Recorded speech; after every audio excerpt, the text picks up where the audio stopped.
Prime Minister Narendra Modi is having conversations with the Paralympians. Let's take a look.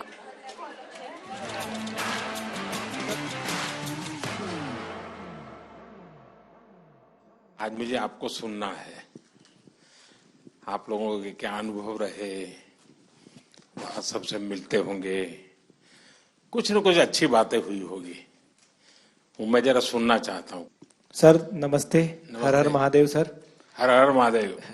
Sir मैं blind judo से Kapil Parmar 60 KG खेलता हूँ sir, और मेरा experience ये रहा कि मैंने बहुत ज़्यादा कंपटीशन खेल लिए थे 2021 से लेके, तो मैंने 16 कंपटीशन खेले सर, जिसमें मेरे 14 में मेडल थे, जिसमें 8 में मेरे गोल्ड थे, ब्राउन सिल्वर, एशियन गेम में भी मेरा सिल्वर था, वर्ल्ड गेम में ब्रॉन्ज था और वर्ल्ड चैंपियनशिप ब्रॉन्ज था। तो सर मेरा डर निकल गया था, ओलंपिक का इतना प्रेशर नहीं था क्योंकि मैंने कंपटीशन बहुत ज़्यादा खेल लिए थे सर।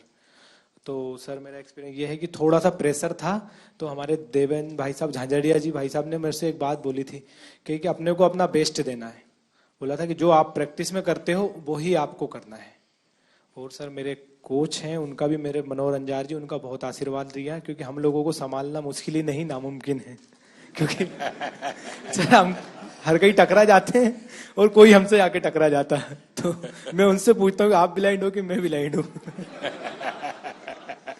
सर बहुत बार ऐसा होता है, तो बस सर के हाथ पकड़ के चलते, हाथ पकड़ के आते हैं, तो थोड़ा बहुत जो दिखता है उसमें अपना काम कर लेते हैं सर।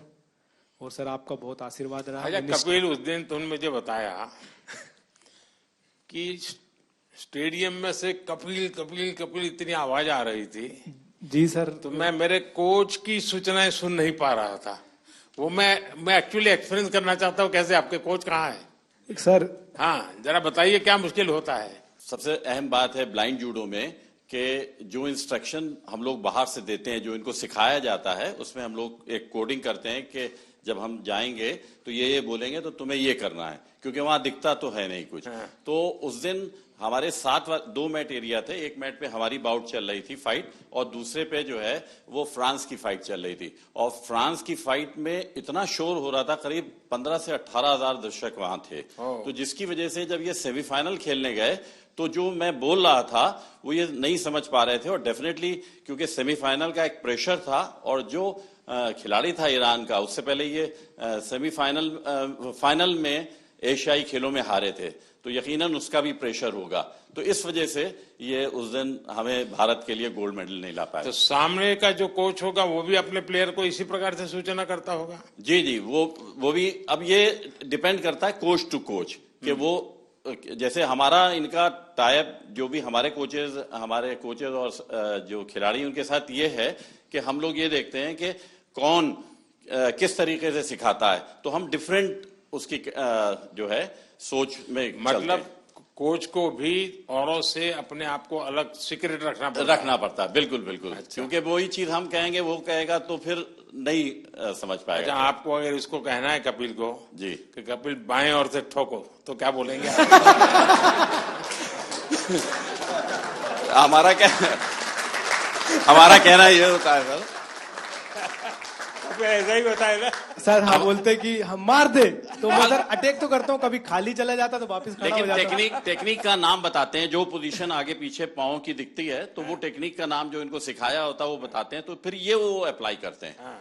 क्योंकि कहां पर ऑफ बैलेंसिंग हो रही है, आगे हो रही है, पीछे हो रही है, तो वो टेक्निक बताते हैं। तो आप सामने वाले की पोजीशन भी बताते होंगे? जी जी जी बिल्कुल। उसके जो मूवमेंट होते हैं, जैसे उसने आगे किया, वेट उसका आगे जा रहा है, तो हम आगे वाली टेक्निक उसको मार सकते हैं। ऐसे ही अगर उसने पीछे वेट किया या पीछे मूव कर रहा है, तो पीछे वाली टेक्निक बताते हैं, और जिससे कि हम उसके तो पॉइंट लेते हैं। आप जब वहां बैठे होते हैं तो आपके भी हाथ पैर हिलते होंगे? बहुत ज्यादा। अब बस नहीं चलता कि हम लोग भी मैट पे चले जाएं तो कोच। सर ऐसा हो रहा था कि सेमीफाइनल में जो रेफरी थे, जो मेरे हाथ पकड़ के ले जा रहे थे, उनके हाथ खुद धूज रहे थे। क्योंकि बड़े मैच में उनको भी डिसीजन गलत दे दिया, जैसे तो थर्ड एम्पायर रहता है पूरा, उसके बाद ही बताया जाता है, पर मेरा डिसीजन बहुत जल्दी दे दिया था रोल करके। वो मेरी भी गलती रही कुछ, सेमीफाइनल में मैं दब गया। पर नेक्स्ट टाइम मैं सर आपसे वादा करता हूँ 2028 में। बहुत अच्छा कर रहे हो, बहुत अच्छा कर रहे हो, बहुत बधाई हो।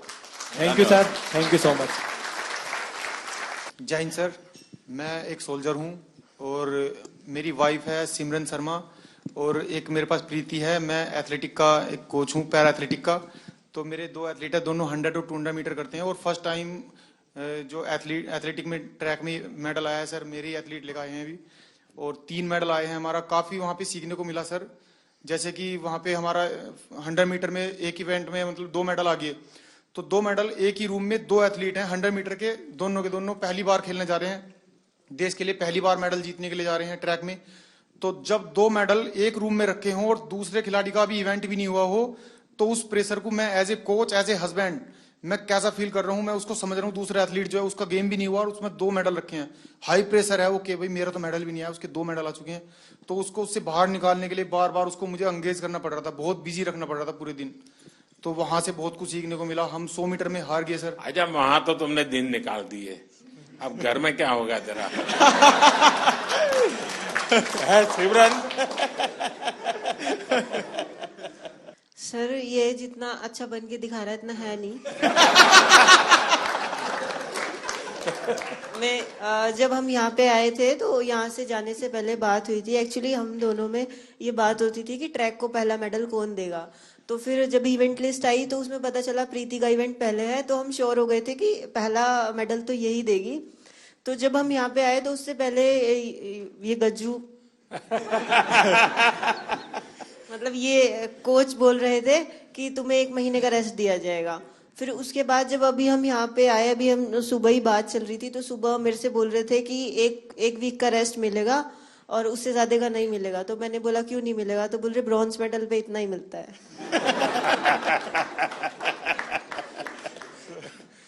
अब तुझे खाना नहीं मिलेगा।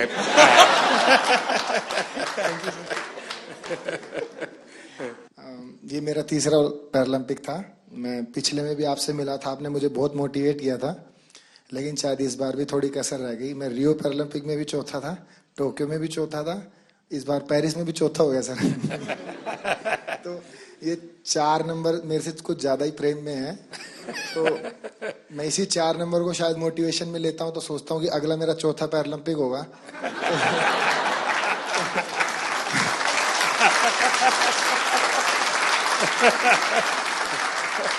तो शायद चौथे में मैं कुछ करूं। और जैसे कि सर मैं अपने आप को फेलियर तो नहीं कहूंगा, जैसे कि मैं पैरा की हिस्ट्री में, ना कि इंडिया की में, all over the world para की हिस्ट्री में मैं अकेला ही ऐसा एथलीट हूं जो इतने बड़े इवेंट में इतनी बार ऐसे रहा है। तो फिर मैं कहीं ना कहीं सोचता हूँ कि ओलंपिक में ऐसी कई हिस्ट्री हैं, जैसे कि एक डिस्कस थ्रोअर भी है फ्रांस की, जिनका 5वें ओलंपिक में सिल्वर मेडल आया। एक ट्रिपल जंपर भी हैं, शायद यूएसए के हैं, कहाँ के हैं, उनका 5वें ओलंपिक में मेडल आया। तो शायद मैं फिर अपने आप को ये भी मोटिवेशन देता हूँ कि तू पहला एथलीट पैरा वर्ल्ड में बनेगा जो सबको मोटिवेशन देगा कि भाई जब उसने चौथे में जीता था तो तुम लोग पहले में क्यों हार मान रहे हो। यहाँ कुछ एथलीट्स ऐसे हैं, जैसे कि ये गुड़िया है, ये 4th है, काफी लोग 4th हैं, तो ये निराश हो रहे हैं। तो मैं इसमें भी थोड़ा ठीक फील कर रहा हूँ कि इनके कोचेस ऐसे कह रहे हैं, उसको देख लो। मतलब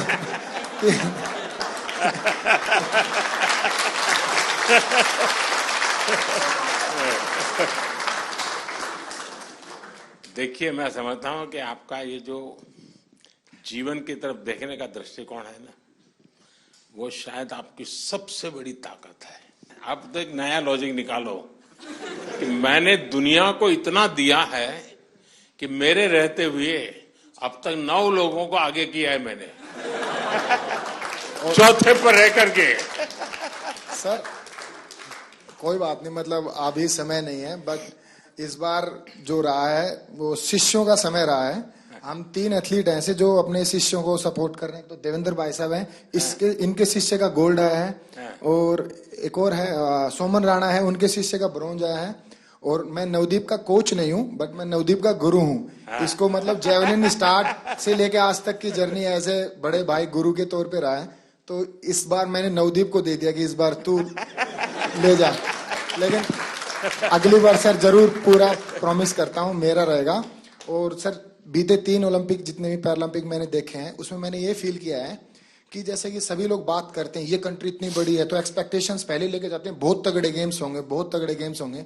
लेकिन सर मुझे ऐसा बिलीव है अगर इंडिया 2036 का ओलंपिक पैरालंपिक करवाती है तो मुझे नहीं लगता धरती का उससे तगड़ा इवेंट कहीं पे हुआ होगा।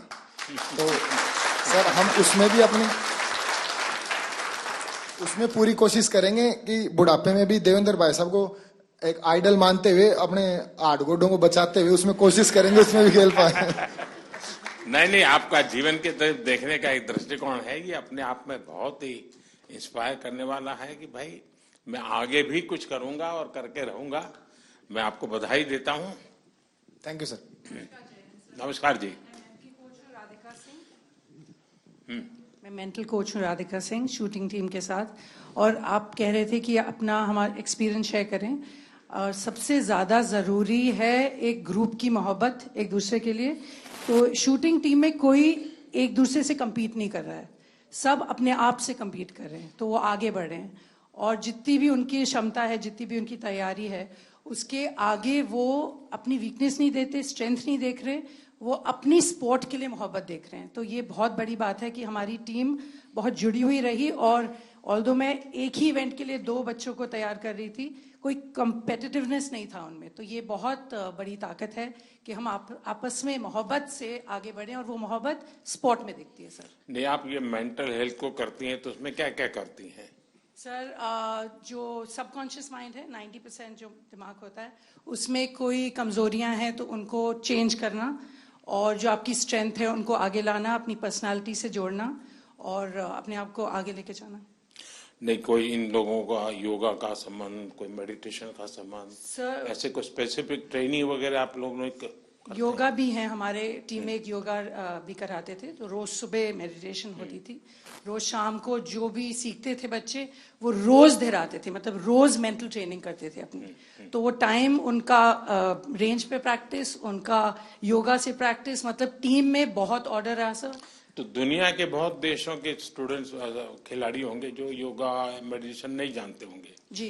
तो हमारे लोगों का क्वालिटी में क्या फर्क पड़ता है? जी बहुत फर्क पड़ता है, बिकॉज आप अपने अंदर के दिमाग को जब कंट्रोल ले आओ तो आप अपनी गेम को बहुत आगे लेके जा सकते हो। तो ये आपने भी बहुत बहुत अच्छा किया है कि योगा हमारे कंट्री में बहुत बढ़ाई है।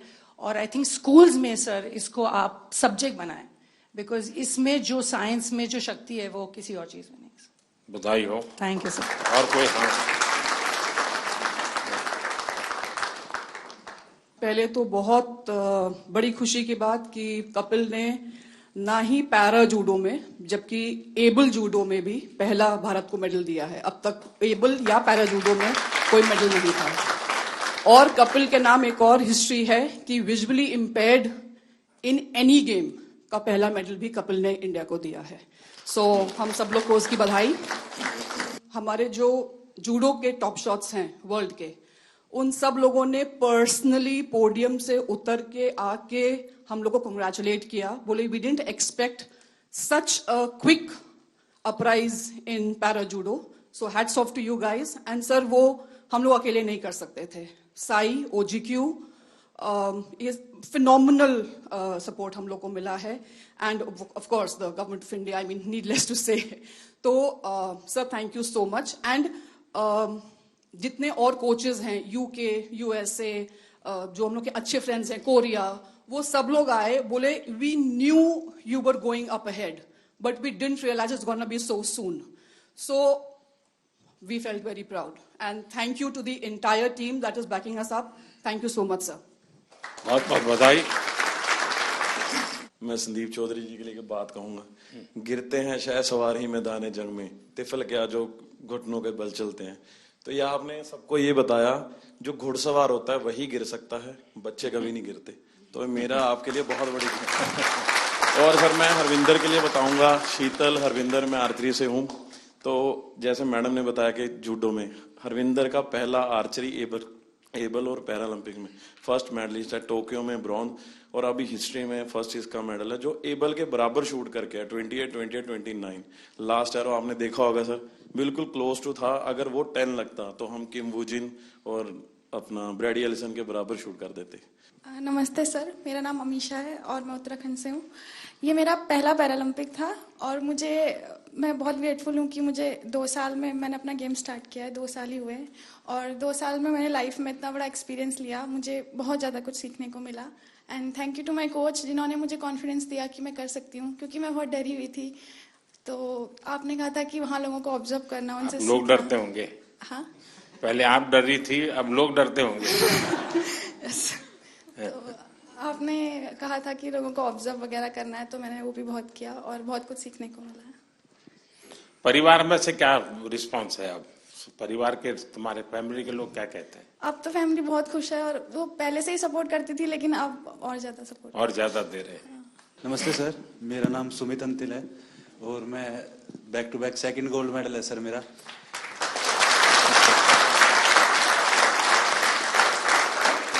मेरे को भी याद है सर, जब टोक्यो में गोल्ड लेके आए तो आपने प्रॉमिस लिया था कि ऐसे ऐसे 2 गोल्ड और चाहिए मेरे को। तो ये दूसरा सर आपके लिए है, क्योंकि उसके बाद में जैसे जब पैरालंपिक से पहले हम काफी नर्वस थे, क्योंकि मैं आर्टिकल्स पढ़ रहा था कि हर तरफ मोस्ट फेवरेट एथलीट जो गोल्ड मेडल को डिफेंड करेगा, तो कुछ नाम आ रहे थे सर, उसमें मेरा भी नाम था। बट जब 20 अगस्त को आपसे बात हुई तो वही पल याद आ गया सर, टोक्यो वाले, कि अब की बार फिर से अच्छा करना है। और हमारे साथ में मेरी पूरी टीम है सर, मेरे फिजियो, मेरे कोच, जो आप, हम सभी की तरफ से सर आपका बहुत बहुत धन्यवाद। क्योंकि हमें ये लगता है सर कि मेडल लेके आएंगे तो आपसे मिलेंगे, आपसे पर्सनली बात करेंगे, तो बहुत बहुत धन्यवाद सर आपका। जैसे हम सारे लोग मोस्टली स्पॉन्सर्ड एथलीट हैं गवर्नमेंट से, डिफरेंट ऑर्गेनाइजेशन से, तो वहाँ से कभी ना कभी ऐसे प्रेशर आता रहता है कि आपको परफॉर्म करना है, ये सारी चीज़ें।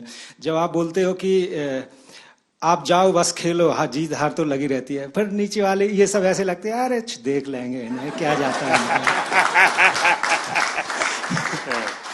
जब अपने देश का प्रधानमंत्री हमें मोटिवेट कर रहा है तो ये बहुत छोटी चीज लगने लगती है। लास्ट टाइम सर मैं आपसे बात की थी, मैं टोक्यो उतना अच्छा नहीं रहा था मेरा, उसमें मेरा 8वां रैंक रही थी। फिर मैंने आपसे एक क्वेश्चन पूछा था कि आप जब विदेशी जगह पे जाते हैं आपका एक्सपीरियंस कैसा रहता है, आप नर्वस फील करते हैं, क्या करते हैं? तो जो आपने जवाब दिया था कि आपके साथ आप पूरा देश एज ए रिप्रेजेंट करते हो तो आपको कॉन्फिडेंस, ये सारी चीज़ें, तो इन्हीं सब चीज़ों के साथ आज इस बार मैं भी गया था, तो सारी चीज़ें हमें ऐसे एकदम कॉन्फिडेंस दे रही थी। वो सब लास्ट टाइम जैसा प्रेशर नहीं था, मैं अपने आप को कॉन्फिडेंट फील कर रहा था। और हमारी टीम ने, गवर्नमेंट ने, हमारे कोच साहब ने, सब लोगों ने बहुत अच्छा सपोर्ट किया और ये कॉम्पिटिशन खेल के सर बहुत मजा आया sir. Thank you sir. Sir नमस्कार।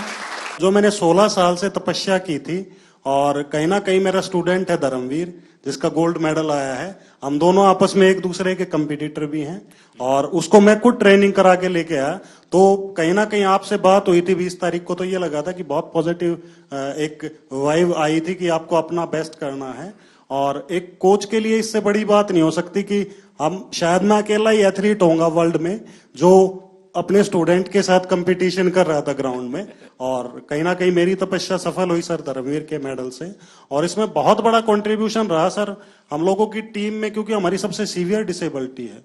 तो साई ने और मिनिस्ट्री ने जो डिसीजन लिए, हम लोगों के सपोर्टिंग स्टाफ में आदमी बढ़ा के, वहां बल्कि 33% का ही रेशो था कि 33% ही लोग अंदर रह सकते हैं सपोर्टिंग स्टाफ में।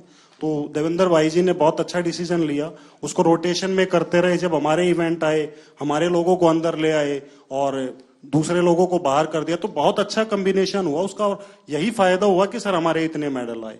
साई का भी जैसे हमारे खाने का था, वहां इंडियन फूड की बड़ी प्रॉब्लम थी और वेजिटेरियन के लिए बड़ी दिक्कत थी। तो साई ने जो अंदर कैंप विलेज के अंदर ही जो खाने का अरेंज किया, वो इतनी अच्छी हेल्दी डाइट थी कि किसी को भी प्रॉब्लम नहीं आई सर। तो बहुत बहुत धन्यवाद सर पूरी टीम का, और हम लोगों को इतना मोटिवेशन करने के लिए। Thank you so much sir. Asian games में मैं पार्टिसिपेंट रह गई थी, मेडल नहीं जीत पाई थी। तो जब आप सबसे मिल रहे थे, मेडलिस्ट से आगे मिल लिए थे, तो आप आए और लाइन से सब जगह पे दोनों तरफ आमने सामने लाइन लगी हुई थी, तो कुछ लोगों से यहाँ मिलके आप उस तरफ मुड़ गए थे। तो बहुत नजदीक से मैंने आपको देखा, लेकिन मिल नहीं पाई, बात नहीं हो पाई। तो वो अंदर एक टीस थी कि अब दोबारा तो मिलना ही है। और उसके लिए मैंने एशियन गेम्स के बाद जान लगा दी थी कि चाहे कुछ भी हो जाए उनसे पर्सनली मिलना ही है। तो उससे शायद मुझे इंस्पिरेशन मिली और मैं कर पाई। मेरे बच्चों को मैंने 6 महीने हो गए, मैं मिली नहीं, घर ही नहीं गई। तो मेरा बेटा छोटा है, तो उसे जब भी घुमाने लेके जाती थी मोबाइल में GPS लगा के, तो उसे पता है मोबाइल में रास्ता ढूंढ लेते हैं। तो वो ऐसे बोलने लग गया मुझे कि मम्मा आप रास्ता ही भूल गए घर का, आप GPS में फोन में लगा के घर तो आ जाओ कम से कम। तो sir thank you so much, आप लोगों का सबका बहुत सपोर्ट रहा है, आशीर्वाद रहा है, जिसकी वजह से हम लोग कर सके हैं। पूरी टीम का सपोर्ट रहा है, हमारे कोचेस का, तो thank you so much sir. बहुत बधाई। सर मैं शरद कुमार हूँ, मेरा ये सेकंड मेडल रहा है, मैं थर्ड टाइम पैरालंपिक्स किया। शरद और संदीप दोनों को भाषण करने के लिए बोलूं तो कौन सबसे ज्यादा अच्छा करेगा? सर ये सर संदीप बहुत अच्छा बोलता है और शायद इसलिए थोड़ा सा पोत रह गया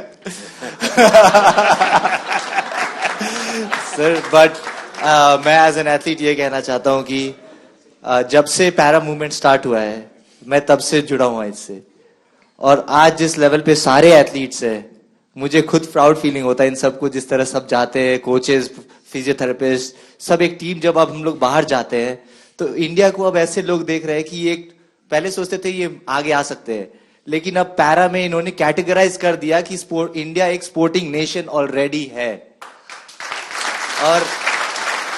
और सर ये ऑफ कोर्स साई की सबसे पहले अहमियत से स्टार्ट हुआ, और फिर हम लोग का सपोर्ट स्टाफ आने लग गए, और एथलीट्स में भी जिस तरह पॉजिटिविटी आया। और सर मेन तो एक और है, आपसे मिलने और जाने से पहले आप जब सबसे बात करते हो और फिर आने के बाद सबसे मिलते हैं, आई थिंक सारे मेडलिस्ट, सारे एथलीट यही सोचते हैं कि हमें यही मौका मिल। सर लोग पैरा को अभी तक अपनाए नहीं जिस तरह आपने अपनाया है। नमस्ते sir, I am Palak Kohli and ये मेरा सेकंड कंसेक्यूटिव पैरालंपिक्स था। एंड टोक्यो में मैंने 4th फिनिश किया था एंड यहाँ पे मैंने 5th फिनिश किया। बट दोनों इस पैरालंपिक्स जाने का मेरा जर्नी बिल्कुल ही डिफरेंट था। मेरे को आफ्टर टोक्यो पैरालंपिक्स 2022 में सर बोन ट्यूमर हो गया था और स्टेज 1 कैंसर हो गया था। एंड नियर टू 1.5 ईयर मैंने कोई भी कम्पीट नहीं किया, कोई टूर्नामेंट कुछ भी नहीं किया। एंड लास्ट ईयर मैंने 2023 में कम बैक किया। एंड मैं काफ़ी हैप्पी हूँ और काफ़ी प्राउड हूँ कि मेरे सपोर्टिंग स्टाफ, मेरे कोचेस, गौरव सर के सपोर्ट और गाइडेंस के कारण मैं क्वालिफाई कर पाई पेरिस के लिए। एंड मेरे बहुत सारे मेजर टूर्नामेंट्स आफ्टर टोक्यो छूट गए थे। वर्ल्ड चैम्पियनशिप्स बिकॉज मेरे को वॉक ओवर देना पड़ा, एशियन गेम्स में मुझे कोविड हो गया था। इस ईयर मैंने वर्ल्ड चैम्पियनशिप क्वालिफाई किया और मैंने ब्रॉन्ज मेडल जीता। एंड फिर मैंने पेरिस के लिए क्वालिफाई किया बैक टू बैक। मेरा वर्ल्ड रैंक एकदम 38 लास्ट हो गया था बिकॉज मैंने टूर्नामेंट्स नहीं खेले थे। एंड अगेन से मैंने अपने आप को टॉप 4 वर्ल्ड नंबर 4 में आई और मैंने पेरिस के लिए क्वालिफाई किया। थोड़ा डिसअपॉइंटिंग है कि मैं मेडल नहीं जीत पाई, बट आपकी ब्लेसिंग्स और सबके साथ I think I am looking forward for LA 28 and definitely sir I like to have a picture on the podium with you sir. Thank you sir. Palak, पिछली बार तो तुम लखनऊ में तुम्हारी ट्रेनिंग होती है? Yes sir. तुम्हारे मम्मी पापा से भी मेरी बात हुई थी? यस सर, टोक्यो जाने से पहले। इस बार क्या मूड है? सर अब मैं लखनऊ में गौरव सर यहाँ पर है, सर के अंडर ही ट्रेनिंग कर रही हूँ और मैंने उन्हीं के गाइडेंस में मेरे को पैरा बैडमिंटन पता चला था। एंड घर में जब मुझे बोन ट्यूमर हो गया था तो काफ़ी सारे लोग बोल रहे थे कि पलक का तो करियर खत्म स्पोर्ट्स में ऑल। एंड डॉक्टर्स ने बताया था कि अब हम कुछ एश्योरिटी नहीं दे सकते आप नॉर्मल लाइफस्टाइल भी हो पाओगे कि नहीं। एंड उसके बाद सर काफ़ी कॉम्प्लिकेशंस रहे। मेरे को एक डिसेबिलिटी मेरे हाथ में ऑलरेडी था और मेरे को ट्यूमर के बाद मेरे लेग में भी डिसेबिलिटी हो गया, जिससे मेरे दोनों लेग लेंथ में भी डिफरेंसेस आ गए और भी कॉम्प्लिकेशंस आ गए। तो मेरी फैमिली हमेशा मुझे खुश देखना चाहती है और उनकी ब्लेसिंग्स है मेरे साथ and they want me to be happy. तो उनका बस ये कंसर्न है कि मेरे को हिम्मत नहीं हारनी। देख आप पलक, तुम्हारा केस ऐसा है कि तुम बहुत लोगों को इंस्पायर कर सकती हो, क्योंकि इतनी कठिनाइयों के बाद और चलिए ट्रैक पर गाड़ी आई, जिंदगी बनाई, बीच में रुकावट आ गई और बीच में नई समस्या आई और फिर भी तूने अपना मकसद नहीं छोड़ा। ये बहुत बड़ी बात है। बहुत बधाई हो आपको। Thank you so much. नमस्ते सर, मैं राजस्थान बीकानेर से हूँ। श्याम सुंदर स्वामी नाम है, पैरा आर्चरी से हूँ सर। हमारे बीकानेर में कन्नी सिंह राजा वो 5 बार ओलंपिक खेल के आए थे। हम देवेंद्र भैया से हम बहुत क्योंकि 40 साल के बाद मैं एक टोक्यो ओलंपिक में पार्टिसिपेट करके आया था, तो भैया को देखा था कि भाई ये गेम होता है ऐसे। तो मैं भी फिर पैरा में मैं सर पहले एबल खेलता था। 2016 में मेरे को पता चला कि भाई पैरा का भी कुछ है, क्योंकि भैया का अखबार में फोटो आया था बहुत बड़ा। तो भैया से सीख के और फिर मैं 40 साल के बाद टोक्यो ओलंपिक पार्टिसिपेट करके आया था सर। इस बार सर मुझे बहुत कुछ सीखने को मिला, खास करके जो मेरे ही कैटेगरी के गोल्ड मेडलिस्ट SL3 के हैं नितेश कुमार जी, इनसे सीखने को मिला सर, पूरे लाइफ में जिनसे वो जीते एक बार भी उनसे मैच इससे पहले नहीं जीते थे, और उनकी वजह से, जबकि मैं उनको हरा चुका कि अगर वो कर सकते हैं तो मैं जरूर उनको दोबारा हरा सकता हूं और इवन पूरे वर्ल्ड में सबको हरा सकता हूं। Thank you sir. मेरा नाम डॉक्टर सत्यपाल है और मैं पैरा एथलेटिक्स का कोच हूँ। शायद ही यहाँ पे कोई कोच होगा जो मेरे से पहले पैरा एथलीट्स को ट्रेनिंग करा रहा होगा। मैंने 2005-06 में पैरा एथलीट्स को ट्रेनिंग कराना शुरू किया। तो जब कैसे विचार आया आपको ये? सर, मैं नेहरू स्टेडियम में ट्रेनिंग कराने जाता था तो एक दो एथलीट्स वहाँ पे जिनकी लिम्ब डिफिशियंसी थी वो आते थे, तो मैंने उनको देखा, पढ़ा, फिर देवेंद्र जी के बारे में सुना कि उन्होंने 2004 एथेंस ओलंपिक में गोल्ड मेडल जीता था। तब मैंने इसके बारे में स्टडी किया और मैंने स्टार्ट किया थोड़ा थोड़ा करना। तो सभी कोचेस नेहरू स्टेडियम में मुझे बड़ी अजीब नज़रों से देखते थे कि मैं दीपा मलिक जी की चेयर को पुश करके जाता हूँ, किसी पैरा एथलीट को ट्रेनिंग करा कर न जाता हूँ, अंकुर धामा का हाथ पकड़ के उसको नेहरू स्टेडियम में घुमाता हूँ। तो सोचते थे कि मैं अपना टाइम खराब कर रहा हूँ। आज वही पैरा एथलीट्स, वही कोचेस जो मुझे क्रिटिसाइज करते थे, आज वो सब पैरा एथलीट्स को ट्रेनिंग कराना चाहते हैं। ये मेरे दिल से बोल रहा हूँ कि मैंने इस फील्ड में काम किया है, मैं बहुत खुश हूँ और आने वाले टाइम में मैं आपसे प्रॉमिस करता हूँ ये 29 नहीं, मैं 50 के मेडल का यहाँ से प्रॉमिस करके जाता हूँ कि मैं हम सब इतना काम करेंगे, हम 50 मेडल लेंगे। Thank you sir. देखिए साथियों, ये बात सही है कि हर खेल में जो सपोर्ट स्टाफ होता है या कोचिंग करने वाले लोग होते हैं, बहुत मेहनत करनी पड़े हर क्षेत्र में। लेकिन दिव्यांगों के साथ काम करना, उनको सिखाने से पहले खुद को उस जिंदगी को जीने के लिए मन से तैयार करना पड़ता है, खुद को उस पोजीशन में रखना पड़ता है, कौन सी उसकी दिक्कतें हैं उसको खुद के जीवन में आत्मसात करना पड़ता है, तब जाके कह सकते हो। वरना मैं तो रूटीन में कह दूंगा यार दौड़ो, अरे वो कभी मैं नहीं दौड़ सकता, वो कोच समझ सकता है ये नहीं दौड़ सकता, उसके लिए तरीका ये होना चाहिए। और इसलिए मैं मानता हूं कि जो पैरा एथलीट्स को जो ट्रेन करते हैं वो कोचेज एक्स्ट्रा ऑर्डिनरी होते हैं, उनके अंदर एक्स्ट्रा ऑर्डिनरी ताकत होती है जी, और इसको बहुत कम लोग समझ पाएंगे। मैं भली भांति समझता हूँ और मैंने कई बार जब फोन पे भी सबसे बात करने का मौका मिलता है तो मैं इस बात का जिक्र करता हूँ, क्योंकि जो सामान्य है उसको सिर्फ टेक्निक सिखानी होती है, इसको तो जीना भी सिखाना होता है जी।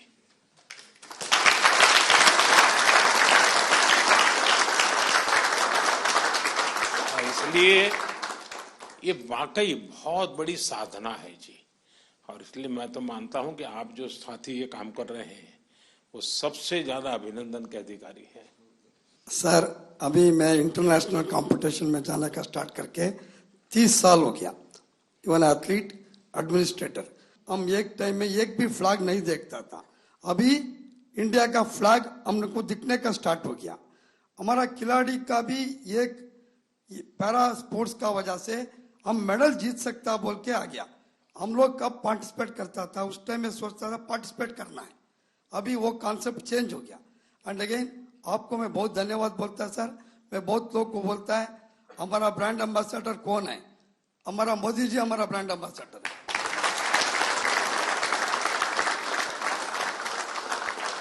And again sir, India able body में भी हम अच्छा मेडल लेके आ सकता है, इसलिए मैं ईस्ट जर्मनी में था, केन्या में भी था। इंडिया में आजकल वेरी गुड फैसिलिटीज है, और ठीक से यूज करना है। फिजिकल एजुकेशन टीचर को एक्टिव कर दिया तो 100% हम अच्छा मेडल लेगा sir. Thank you sir. Sir, मेरा नाम निशाद कुमार है और मैं T47 हाई जंप से हूँ और मैंने बैक टू बैक पैरालंपिक्स में सिल्वर मेडल जीता है। सर, मैं अपना एक्सपीरियंस शेयर करना चाहता हूँ कि जब मैंने टोक्यो के लिए टीम वहाँ पहुंची थी तो वहाँ कोविड था, तो उस टाइम ऑडियंस के बगैर हमने कॉम्पीट किया था। तो अभी हम पैरालंपिक्स में पेरिस में खेले तो वहाँ पर एकदम पूरा स्टेडियम भरा हुआ था। तो जिस दिन मैं कम्पीट कर रहा था पूरी ऑडियंस इंडिया नाम से चला रही थी। तो वो बहुत हमें मोटिवेट मिला, उससे पुश मिला अपनी परफॉर्मेंस को और मेडल डिफेंड करने के लिए। और अगले दिन मेरी मेडल सेरेमनी थी और वहां पर मेडल के बाद मैं अपने दूसरी टीम मेंबर्स को हाई जंप में सपोर्ट करने के लिए पहुंचा, तो मेडल मेरे गले में था। और उस टाइम फ्रेंच फैमिली मेरे को देख रही थी कि कल हम इस खिलाड़ी को सपोर्ट कर रहे थे, आज ये हमारे बीच में बैठा है। और ये काफी टाइम से वो मुझे देख रही थी कि हमें कब मौका मिले इस खिलाड़ी के साथ फोटो लेने का। तो जैसे ही कंपटीशन खत्म हुआ तो मैंने अपनी फोटो के लिए मैं नीचे गया फोटो के लिए, और उन्होंने मुझसे फोटो मांगी। तो उनके बच्चे थे साथ में छोटे छोटे, तो मैंने उनके साथ फोटो ली और उनके हाथ में, बच्चों के हाथ में मेडल दिया। वो आई थिंक 6 से 7 साल के होंगे। तो वो बच्चे मतलब एकदम मायूस से हो गए कि मेडल हमें देखने को मिल रहा है, कल हम इस खिलाड़ी के लिए चेयर अप कर रहे थे और आज हमारे बीच में खड़े हैं और फोटो ले रहे हैं हमारे को। तो उनकी मम्मी ने मेरे को बोला कि हमारा यहाँ पेरिस में आना कंपटीशन देखना, ये सक्सेसफुल होगा कि आप हमारे बीच में हमारे बच्चों के साथ फोटो ले रहे हो और उनको ऑटोग्राफ दिया आपने। तो वो फैमिली पूरी खुश हो गई। तो ये मेरा एक्सपीरियंस है सर, जो मतलब बहुत बढ़िया। Thank you sir. नमस्कार सर, मेरा नाम योगेश कथुनिया।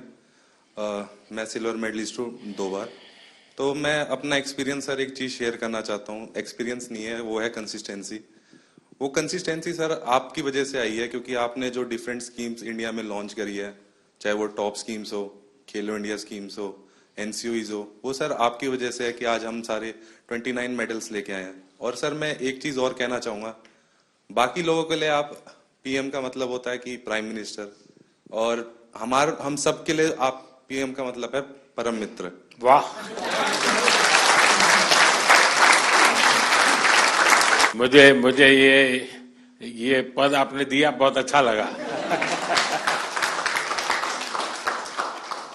मैं भी चाहता हूं जी, सच्चे अर्थ में एक मित्र के रूप में आपके साथ काम करता रहूं।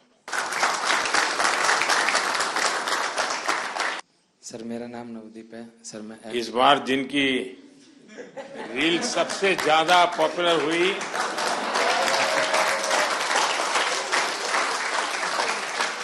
एक आप है, दूसरा शीतल है। सर मैं F41 कैटेगरी में जेवलिन थ्रो करता हूं सर। दूसरी बार पैरालंपिक पार्टिसिपेट कर रहा हूं सर।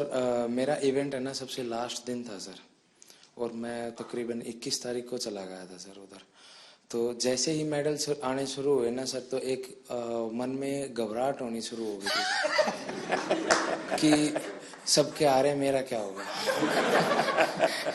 तो सर पर फिर भी सर जैसे सीनियर एथलीट्स थे सर, जैसे सुमित भाई था, अजीत भाई साहब थे, संदीप भाई साहब थे, देवेंद्र सर थे, सबसे सर एक एक दिन मिलके सर एक्सपीरियंस गेन किया सर कि आप कैसा फील करते हो, मेरे को क्या करना चाहिए। और सर एंड तक आते आते सर मैं बिल्कुल फ्री माइंड होके खेलने का। वाह, थैंक यू सर। नमस्कार सर, मैं रक्षिता राजू, विजुअली इम्पेयर्ड एथलीट है। ये मेरा पहला ओलंपिक है। I am very happy. I am experienced lot of and I am 2 times para Asian game gold medallist है। मैं thankful to my guide runners and my coach Rahul Balakrishna sir, वो इधर ही है मेरा साथ। Without guide runner I can't run. I am feel very happy and definitely 2028 I will get gold medal in Paralympics. Congratulations and wish you all the best. My guide runners and my coach motivated lot of me. I am very very thankful because morning and evening without any expectation मेरा साथ time spend करेगा। मैं बहुत बहुत धन्यवाद sir. वाह, चलिए साथियों, मुझे बहुत अच्छा लगा आप सबसे बात करने का अवसर मिला। इस बार आप लोग जब गए तब मैं फिजिकली तो मिल नहीं पाया था, क्योंकि काफी लोग अलग अलग जगह पे ट्रेनिंग कर रहे थे और समय की भी कुछ कठिनाई थी। तो मैंने वर्चुअली भी कोशिश की कि आप सबसे बात करूं। और उस दिन मैंने एक बात कही थी, शायद आपको याद होगा। मैंने कहा था मैं आज आप लोगों को देशवासियों का एक संदेश देने आया हूं, और मैंने कहा था कि पूरा हिंदुस्तान कह रहा है विजयी भव।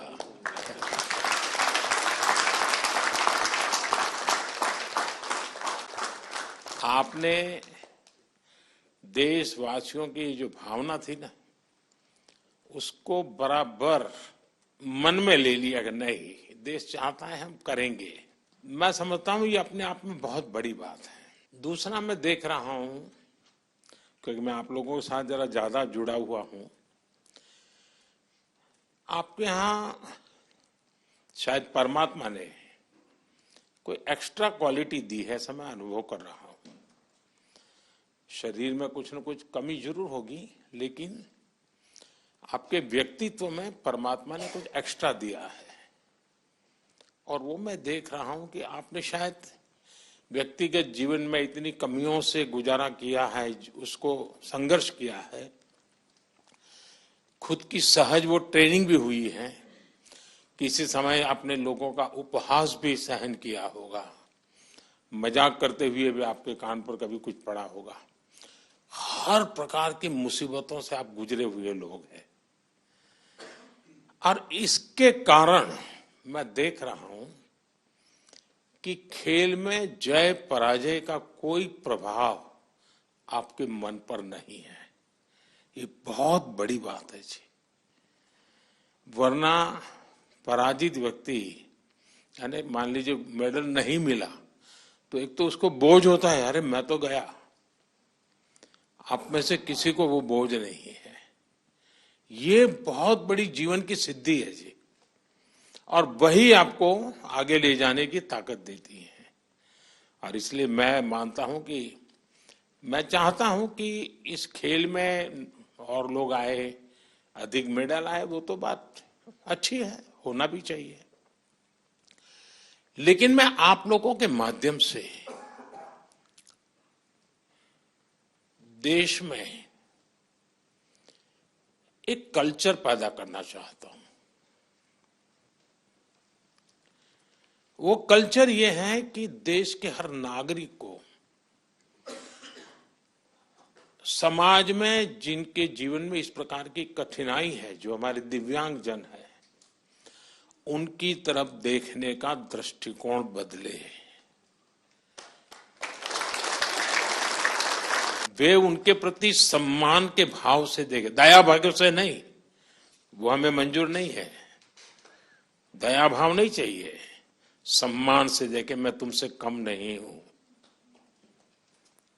ये मिजाज मुझे देश में पैदा करना है, और मेरे दिव्यांग भाई बहनों में भी मुझे वो मिजाज पैदा कर। वो खेलते हो न खेलते हो अलग बात है, उन्हें निराश होने की जरूरत नहीं है।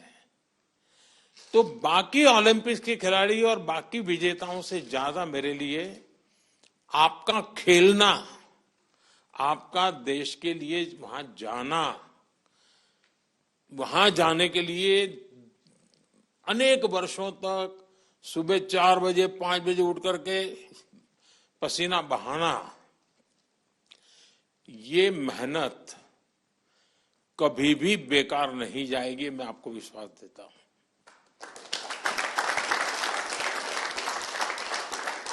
क्योंकि अब आपके लिए भी, सभी दिव्यांगजनों के लिए समाज में एक नया वातावरण पैदा होना शुरू हो चुका है। व्यवस्थाएं भी विकसित हो रही हैं। हर एक को लगता है कि अरे भाई मुझे भी तो हेल्प करनी चाहिए, मुझे साथ रहना चाहिए। मैं बैठा हूं, वो खड़े हैं, मैं खड़ा हो जाऊं, उनको बिठा दूं, यानी बदलाव आता है। तो आप जो ये कंट्रीब्यूशन कर रहे हैं, वो एक पूरे समाज के मन को बदलने का आपका कंट्रीब्यूशन है।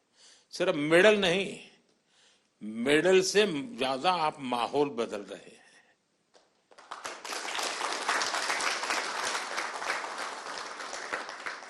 हर दिव्यांग जन के मन में आप एक विश्वास पैदा कर रहे हैं कि हम भी कुछ कम नहीं है। और मैं मानता हूं कि हमने इस चीज को उसी रूप में करना है। आखिरकार मेडल की संख्या, आजकल तो युग ही ऐसा है कि इन चीजों को काउंट किया ही जाता है। लेकिन 140 करोड़ का देश आज जिस जज्बे के साथ खड़ा हुआ है, खेलने के लिए नहीं, जीतने के लिए जा रहे हैं। मैं एक पार्टिसिपेंट हूं ऐसा नहीं है, मैं एक परफॉर्मर हूं। ये जो मिजाज है ना, वो देश की ताकत बनता है और आप देश की उस ताकत में नई ऊर्जा भरते हैं। तो मेरी तरफ से आप सबको बहुत बहुत बधाई। सबका मूड देख करके मुझे अच्छा लगा।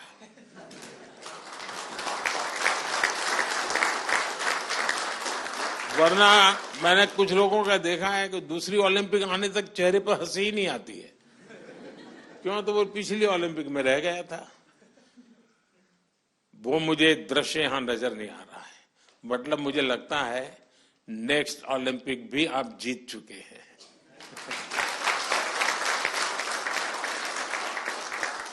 ये आपके आंखों से मैं पढ़ पा रहा हूं। आपके अंदर जो विश्वास वो मैं देख पा रहा हूं। तो साथियों, मेरी तरफ से बहुत शुभकामनाएं हैं, बहुत बधाई, धन्यवाद।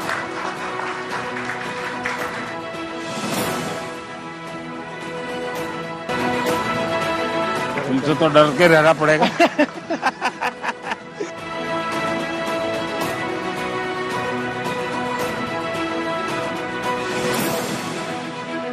वणक्कम, बहुत अच्छा किया इस बार। हाँ,